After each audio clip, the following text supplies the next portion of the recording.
जरा सगळीकडे घे ना मम्मी घे.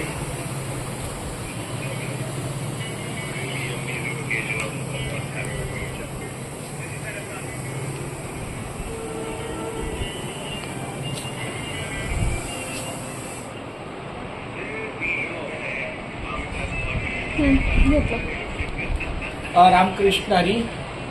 जरा हे पण आलं पाहिजे मला. रामकृष्ण हरी. मी आता शेडूमध्ये एक स्पर्श बिल्डिंग आहे. त्या स्पर्श बिल्डिंगमध्ये आपल्या स्वामी समर्थांच्या सेवेला आहे. इथं माझं नामस्मरण नामसागर नामलेखन चालू आहे. आणि इथे येण्याचं कारण म्हणजे आमचे जे सुरेश दादा आहेत, सुरेश कचरे पाटील, त्यांच्या मिसेसचं एक 3रं वर्ष श्राद्ध आहे. स्मृती दिन आहे किंवा स्मरण दिन आहे. त्यानिमित्तानं इथं आमचं भोजन झालं, छानपैकी प्रसाद झाला. त्यांचं प्रतिमेचं दर्शन पण घेतलं. आणि आमचा रमेश, त्यांचा लहान भाऊ, तो आम्हाला न्यायला आला होता रिक्षाने. आणि तो आता जेवण करतो. तो मला तर एक 10-15-20 मिनिटाचं त्याचं जेवण होईपर्यंत आपलं नामस्मरण चालू आहे.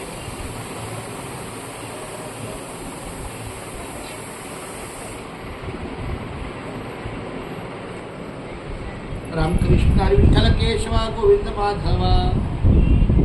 रामकृष्ण हरी विठ्ठल केशवा गोविंद माधवा. रामकृष्ण हरी विठ्ठल केशवा गोविंद माधवा. एक मिनिट. रामकृष्ण हरी.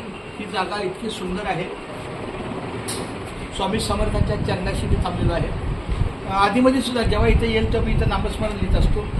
छान पद्धतीने आपलं नामशंकर आहे. रामलेखन आहे, रामनाम आहे. आमची लाडकी मुलगी आज चाललेली आहे तिथे नागपूरला कॉलेजला. आता साधारण 1:30 वाजले असतील, 2 वाजले असतील. एक 10 मिनिटात आपण निघूया रिक्षा झाली की. मग पुढची तयारी पुढे. खूप खूप धन्यवाद. रामकृष्ण. रामकृष्ण.